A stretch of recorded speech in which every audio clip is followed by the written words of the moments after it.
What's going on, everyone? I'm just a typical, average American here today to react and learn about Canada's key to global power. Jeez, that sounds a bit ominous to me, but if anybody has to have global power, I think I would actually prefer it was Canada. Now, how exactly will Canada achieve global power? I don't know. But that is exactly the point of this video here. So let's take a look. In 1968, a large oil field was discovered on Alaska's North Slope. The oil companies considered building a pipeline to the port city Valdez, but this would be very costly. So they started investigating a shipping route to reach the American eastern seaboard. But this Wait, what? What are we... Wow! What an interesting start to the video. We're talking about international shipping, conglomerates, oil, fortunes to be made. This is in Alaska, an American state.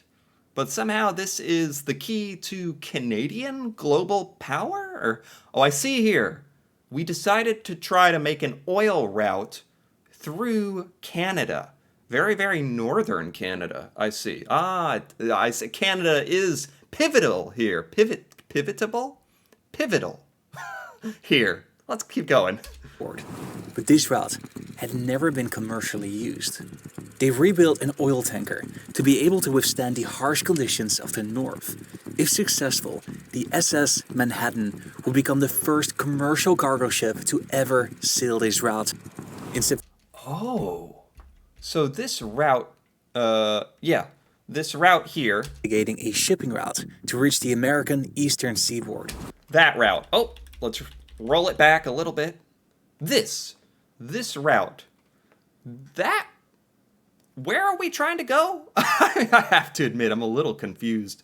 Where us Americans are trying to bring this oil, instead of just south to Valdez, to this Alaskan city, we're going north through basically the really, really, really harshest parts of Canada.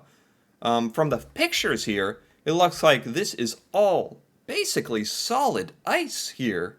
And they tried to build this big ship. Is Canada cool with this? Are you guys okay that we are doing this? I don't know if this even succeeded or not, but we're literally trying to drive a big ship of oil through Canada. The SS Manhattan would become the first commercial cargo ship to ever sail this route. In September, it started. They sailed down the Delaware River and headed north to Baffin Bay.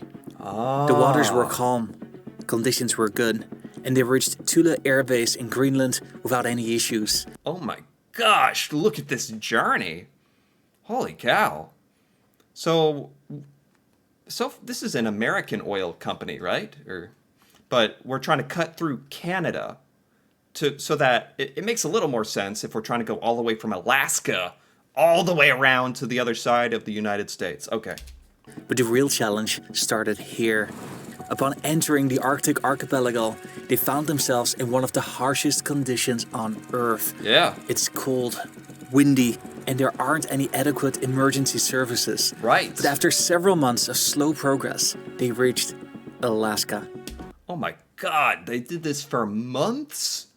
They drove this ship for months. Is that even profitable at that point? I don't know how any of this works, but you can drive a ship all the way through the northern part of Canada, where, like they said, I haven't learned too much about that part of Canada, but it seems to be very inhospitable. Frozen, no supplies if you're in trouble, all that. This was a historic achievement, but it also started a dispute between Canada and the United States. Yeah, that's what I was wondering about, actually. Because we're just driving our stuff through Canada. What does Canada get out of it? I guess you could just be our friendly neighbors and be like, sure, plow your oil ships through our land. We don't care. But I think in how the world works is like, that's Canadian territory. So I understand if there was a dispute about this. This event brought the legal status of this water to the attention. Canada considers them to be internal waters, which means that they can Yeah. regulate everything: shipping, fishing, the environment, and much more. And honestly, even if Canada isn't really using this territory, that makes complete sense to me. This is part of Canada. But the United States, amongst many other countries, dispute this and say that they are in fact international water, similar to the Taiwan Strait and the Turkish Straits. This trade route Really? is now becoming increasingly relevant as the ice in the Arctic is melting. The summer of 2007 was the first ice-free summer in recorded history. Canada's new government has put the North higher on the domestic policy agenda than it has been for half a century. Canada This is fascinating. So this is the crux of this whole story, I think. We're talking about these waters in northern Canada where barely anybody is, where barely anything happens. Very treacherous, very difficult to get through, and very valuable for transporting goods through that passage to, especially for Americans trying to get from Alaska all the way around to the East Coast. Wow, I've never thought about this part of Canada and how important it could be. Apparently, a lot of countries are like wanting to use this passageway and arguing that it's international waters, not Canadian. I don't know how I feel about that. It doesn't really matter. How do Canadians feel about this? That sure looks like part of Canada to me.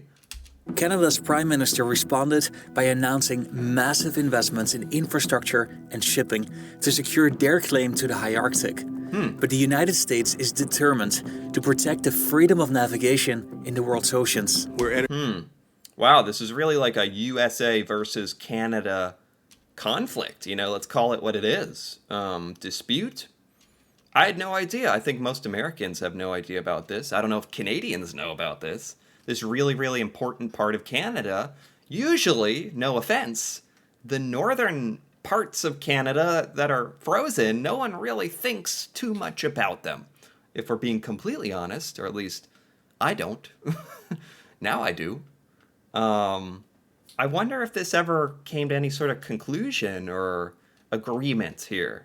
Entering a new age of strategic engagement in the Arctic, complete with new threats to the Arctic and its real estate, and to all of our interests in that region.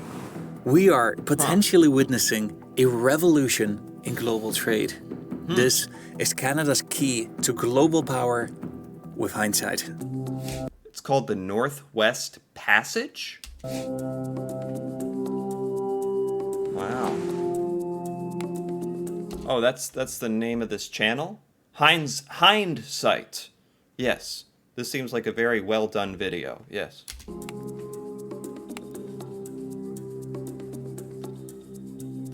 Wow. Look at that. You can't really understate the significance of the crossing of the SS Manhattan. People had tried to commercially navigate this passage for hundreds of years. It goes back all the way to the 1400s. Oh, jeez. Spices from East Asia were a valuable commodity in Europe. They were transported over land through dozens of middlemen that each got their cut. This made these spices ridiculously expensive. The alternative was to ship them over water. The route through South America and Africa were long and treacherous, with many ships wrecking midway. It was clear that whoever finds a shorter northern route would become unimaginably rich. This is very interesting.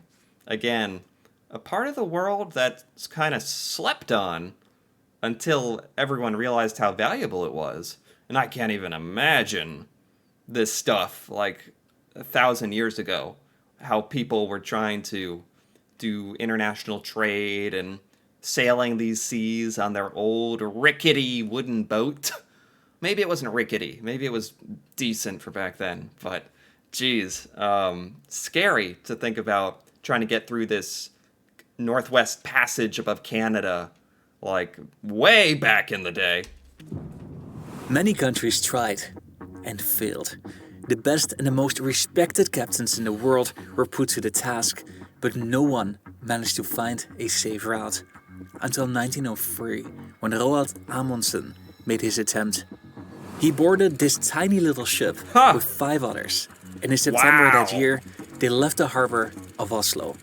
They sailed to Greenland, and their tactic was to hug the coastline as much as they could. They spent years. You know, thank goodness for people like this back in the day. You had to be a little bit crazy to go out sailing into the unknown in your little wooden boat and, you know, just see what happens. No electronics to help you, no, you know, emergency distress signals if something goes wrong, and not really quite sure, you know, I don't even know how accurate their maps were. But thank goodness for people like this who, you know, and I say a little bit crazy, 'cause in a good way, in an absolutely good way. You need people like this. In the high Arctic, often stuck in ice. It turned out to be an incredible advantage that they had such a small ship and crew. They learned from the local Inuit population about Arctic survival skills. And they spent their time stuck in the ice, and they searched for the North Magnetic Pole. After 3 long years, as seen in this picture, they reached Alaska. Wow. The expedition proved that the Northwest Passage existed, but it also demonstrated that it wasn't economically viable. When the Suez and the Panama Canal were constructed, the urgency to find a northern passage was lessened.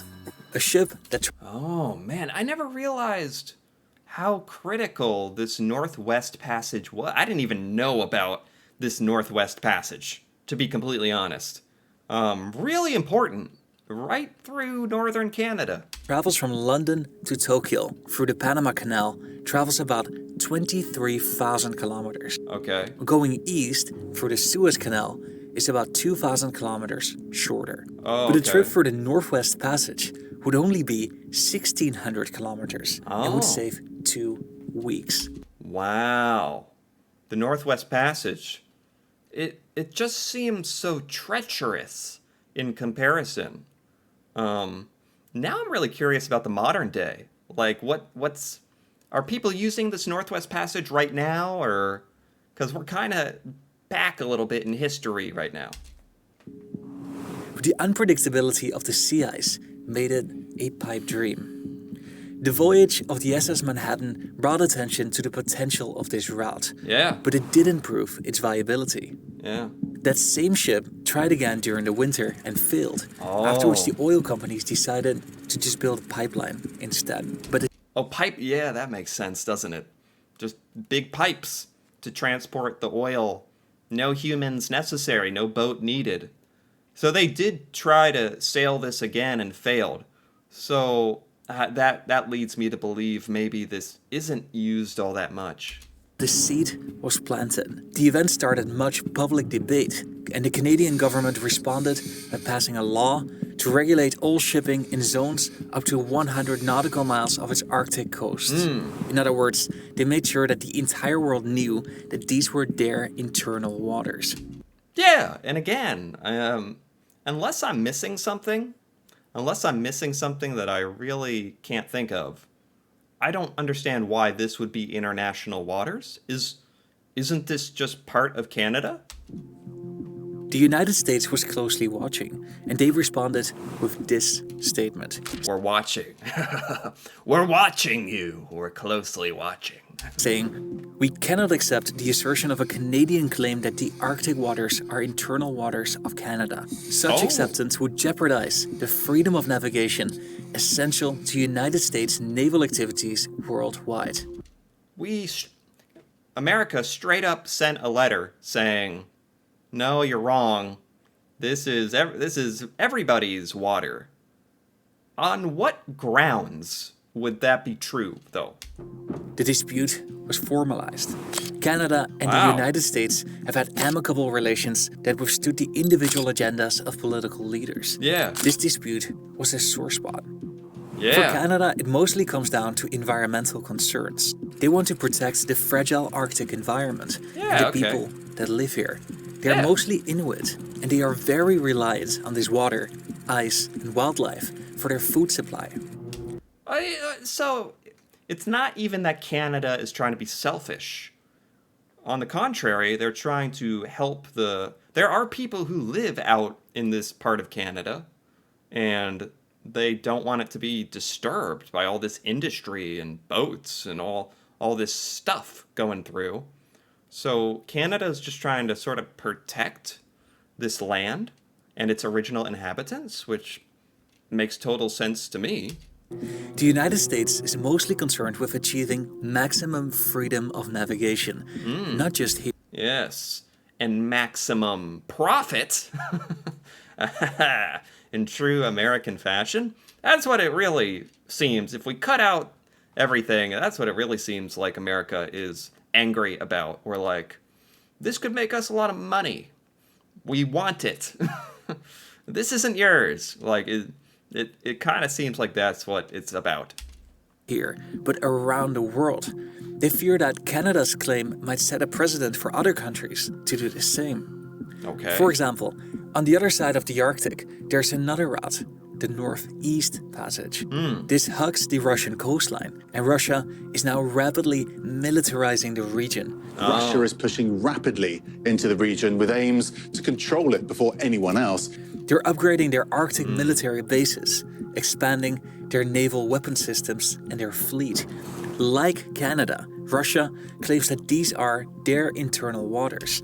I mean, with Russia, I don't know much about Russian geography, but it clearly has those islands. There's a lot of water in between them, which maybe you could argue about. For Canada, what is that part of Canada? Like Nunavut, technically? Maybe? All the land is pretty closely packed together.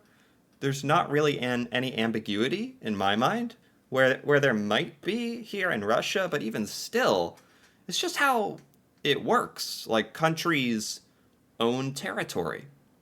You can't just walk straight through a country to sell your oil. You can't just march straight through them.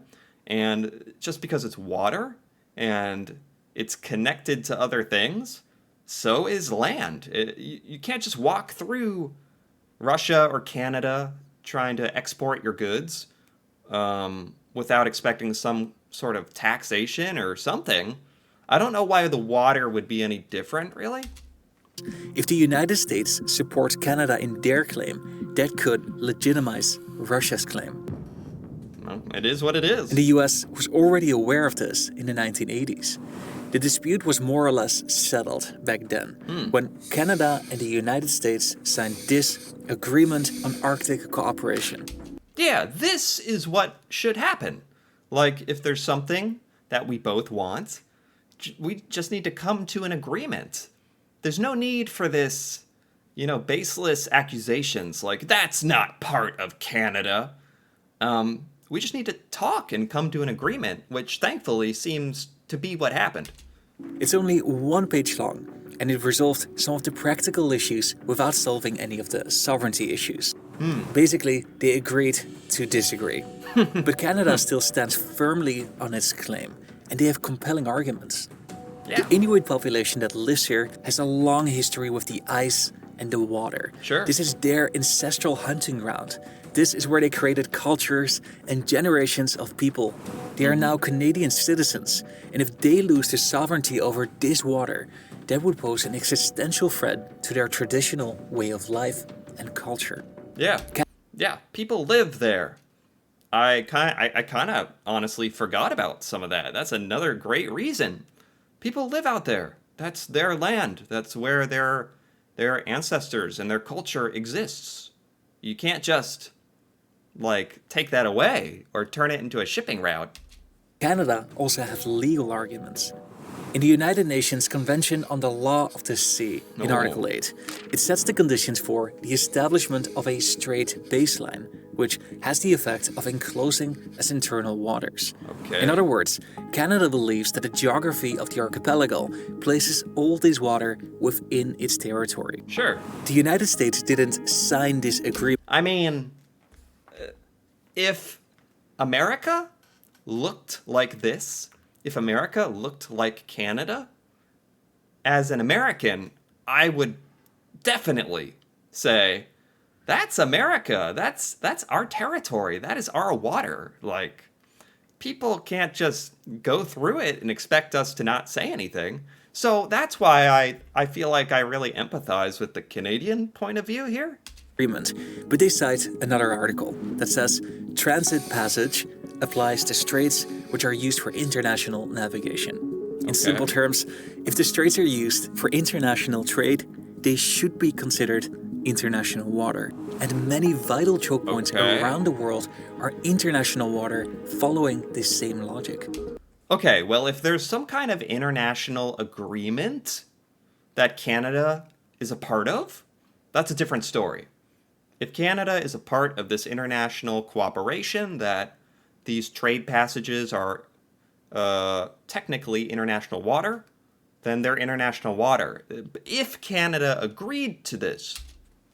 Take, for example, the Turkish Straits, which are just a narrow waterway through Turkey, but they are international water, as well as the Danube River, which connects landlocked countries such as Austria and Hungary to the ocean. Oh, wow. This is also international water. Wow. Many of the world's most important choke points under international law do not belong to any one specific country. Okay. So why would Canada's? For the local population, the melting of the sea ice will undoubtedly change their way of life. Okay, If the passage becomes as lucrative as the Panama Canal, it would add $3 billion in annual revenue to the region. So, this Northwest Passage, now I see why it's called the key to Canada's key to global power. This has a lot of power. This is a very, very valuable trade route for lots of countries all over the world. And basically, it's under Canada's jurisdiction to decide, is it going to be open to everyone? Or is it going to be part of Canada? Or is Canada going to let people use it? Or what? It would also allow passage of cruise ships. The tourism sector, which is almost non-existent today, could add a thriving new industry to the region. If all of this is correctly managed and we learned from our past, this could help indigenous communities take a more dominant position in Canadian society. If that's the goal, the first step is to grant locals sovereignty over the territory. And that discussion is now increasingly heating up. Okay. In 2013, the first commercial bulk carrier transited the Northwest Passage. Oh. On its route from Vancouver to Finland, Oh. it made a nearly 2,000 kilometer shortcut. This allowed for the ship to carry 15,000 tons more weight. Wow. And it saved $80,000 in fuel. Wow. So using this passage through Canada is really, really advantageous. That's kind of... It's making more sense to me why this is so important and why there's such a big discussion or dispute around this. In 2016, the luxury cruise ship Crystal Serenity charged upwards of $22,000 per person to navigate the Northwest Passage. What? Was this cruise ship just filled with millionaires? $22,000 per person. Must have been quite a trip. Canada is investing hundreds of millions in the construction of new airports, villages, roads, and ports. They're getting ready to defend their claim and to maximize their interest. Sure. But let's pause here for a reality check. How close are we actually to this becoming a regular trade route? Yeah. The United States Department of Defense estimates that the passage will be nearly ice-free during the summers of 2040. But there will still be ice. The winds and the currents are constantly shifting this ice, making the route unpredictable and dangerous. Right, so it has to be said, this is a dangerous route. Treacherous, it's not easy to use. That's a problem. But in 2040, a lot of it might melt, and it might be a lot easier to use. So it might not even be practical right now. This uncertainty will lead to higher insurance premiums, and at best, the passage will only be open during the summer months. Oh, okay. It's likely that this will be a niche business for the foreseeable future. Okay. Today, about 20 to 30 ships transit the canal each year. Most of these are done by icebreakers and small adventure vessels. Oh, so this Northwest Passage is not really used. 20 ships a year. Not very much. It's not really used. Okay. But in the future, this could be really, really important. Commercial traffic hasn't increased at all. We're still far from this becoming a regular shipping route, but one thing is sure. As the Earth is warming, it will become increasingly valuable and relevant. Right. Right. One of the disputes that needs to be solved is in the Beaufort Sea. Canada and the United States don't have a clear maritime boundary. Oh! And the area is of interest to oil companies. Yeah, who's ever thought about this area? Who's ever thought about the Beaufort Sea? It's above the Yukon and Alaska. They really don't have a territory division? Really? That seems a little strange. Their border will also influence agreements on which country is responsible for search and rescue operations, Right. which is currently unclear. And both countries are under-equipped for the task. Arguably, the most pressing issue for Canada is to cooperate on environmental issues, Okay. to protect the fragile Arctic ecosystem and the people that live along the passage and who depend on this water to sustain their traditional way of life. This is already under strain from the accelerated pace of warming. Right. The relationship between Canada and the United States is long established and is based on trust and cooperation. It has historically withstood the changing political agendas in the electoral cycle. For this dispute to be resolved, that same trust and cooperation is needed for Canada to use its key to global power and to safeguard Indigenous rights, and for the United States to get favorable terms. Consider watching. Wow. Wow. That was a good video. That was by Hindsight. I gotta give this video a like. That was very, very well done. Well done video. Fascinating story. I've never thought about this before. I think a lot of people haven't. But this is Canada's key to global power. And that's not even that much of an exaggeration. This trade route could be one of the most popular, one of the most important, especially in the future if, unfortunately, ice melts and the world warms up. At least one good thing for Canada, or bad, depending on how you look at it, is that you'll have this really, really important trade route that a lot of countries are going to want to use. And it's still unclear to me if it's international waters or if it's going to be considered part of Canada, if Canada even wants this to be a trade route or not. Apparently it's opened to like 30 or 20 ships a year right now. Very interesting stuff. Yeah, a really important part of Canada that I certainly never knew about. So this is quite enjoyable for me. Anyway, if you enjoyed this as well, feel free to give this video a like or leave a comment with your thoughts on Canada's Northwest Passage and what you thought about some of the controversies in this video. That'd be interesting to hear about from Canadians out there. And if you're interested in more videos like this, me reacting to Canada and learning about Canadian culture, feel free to subscribe for more. And until then, thanks for watching, and see you next time.